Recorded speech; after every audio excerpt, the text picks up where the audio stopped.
I'm here today to talk to you about sustainability. Sustainability means a lot of things to a lot of different people. Dominion has been in business for 100 years. IBM kind of stole my thunder there. In business for 100 years, providing electricity, a basic necessity to our customers. That is many people's definition of sustainability. How does Dominion define sustainability, though? We have a four-pronged approach to sustainability. I'm going to go through each of those prongs. I'll give you the bottom line at the end of my presentation, though. Those prongs are things all of us can look at and all of us can do, so I'm going to challenge you to look at those very same four things for your organization. So the first prong of our sustainability effort is to reduce our own environmental footprint.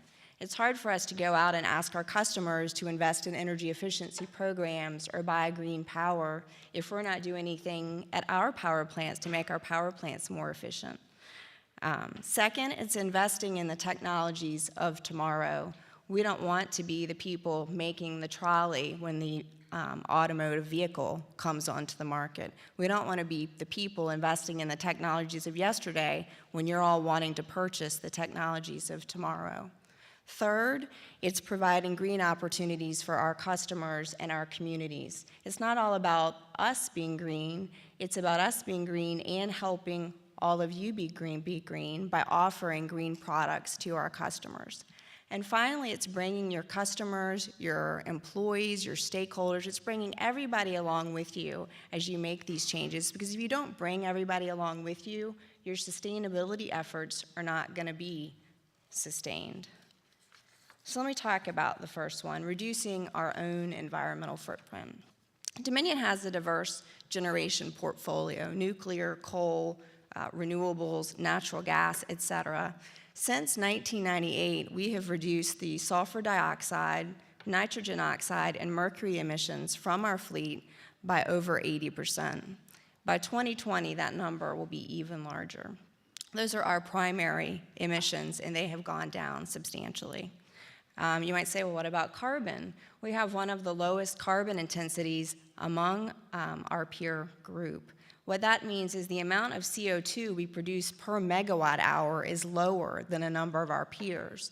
Why is that? It's because we aren't just a coal-based utility. We have nuclear, which has 0 carbon emissions. We have natural gas, which has about half the carbon emissions of coal.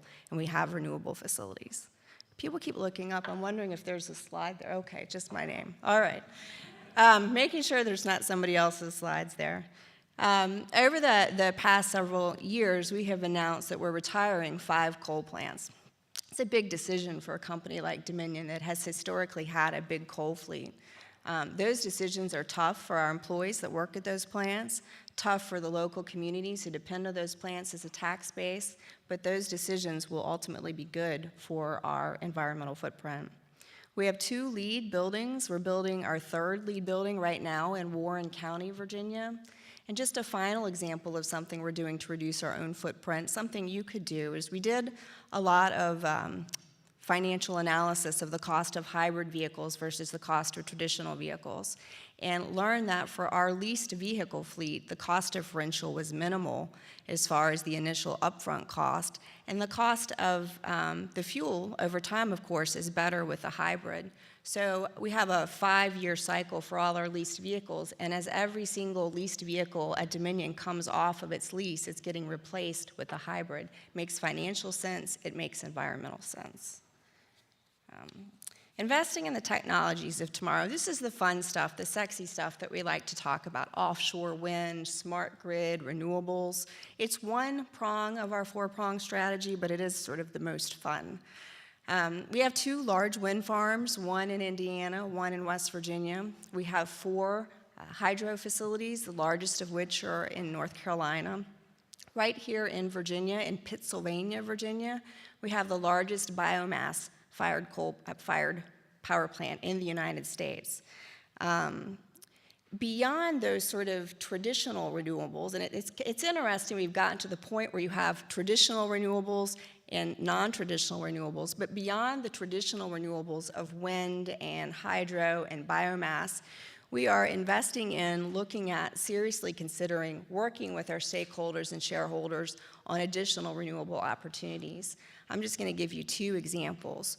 One is a community solar program. We have asked for permission from the Virginia State Corporation Commission to work in cooperation with our customers to install solar panels on your facilities, on your rooftops. So we'll lease the rooftops, distribute the solar where it makes the most sense, and use your facilities to really increase our solar portfolio and reduce Virginia's carbon footprint.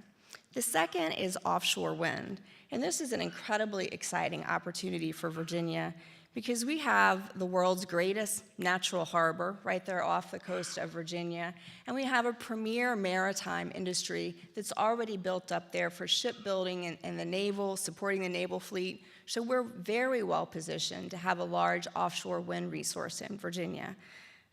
Offshore winds are stronger and more sustainable than onshore wind, so offshore wind really can make a lot of sense. Now, there are some challenges. Offshore wind is currently much more expensive than onshore wind and considerably more expensive than other renewables. But it's in our best interest to continue to pursue this and continue to try and figure out how to reduce the costs because we are so well positioned in Virginia to take advantage of offshore wind. So in 2011, Dominion received a grant, a $500,000 grant from the Department of Energy to try to figure out how to lower the cost of offshore wind by 25%. We are pursuing that hard, and we hope that will work because we really would like to figure out how to use that resource here. Our third prong is, I mentioned earlier, providing green opportunities for our customers and communities. I'll give you two examples there. For our customers, we provide customers, and any of you who are in Virginia can do this, opportunities for our customers to buy 100% renewable product if they choose to do so. We have 13,000 customers in Virginia that take advantage of that product. I do. It's not very expensive. It's a really good way if you want to do it to green your energy. We also offer that program in North Carolina. For our communities, I seem to have misplaced my slide, so I'll just talk off the top of my head. But for our communities, we provide substantial financial resources to our communities in terms of grants. Last year, we provided over $1 million in grants to colleges. We also provided over $350,000 in grants to K through 12 schools. Some of those grants are used for environmental projects. We provided money to an elementary school in Connecticut that put in a wind tower. The science class is using it to study electricity. The art class is drawing pictures of it because they think it's really cool. It really is an opportunity for that school to learn more about renewable energy. We provided a grant to a Virginia college. I won't say which one since it's not this one, sorry. But we provided a grant to a Virginia college to study the environmental impacts and the economic impacts of the removals of dams. Small dams in America are being removed.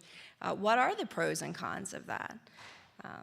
Finally, the fourth prong of our effort is to engage our employees and engage our stakeholders. Because like I said before, if you don't get them involved, your efforts will not be sustained. We've done some pretty basic things, created employee sustainability councils, nuclear green teams, highlighted and things that we've done, things we've been successful at in company news articles. Convinced our chief executive officer to actually talk about sustainability and talk about why it's important. Small things that add up to changing the culture of your company to really start thinking about sustainability.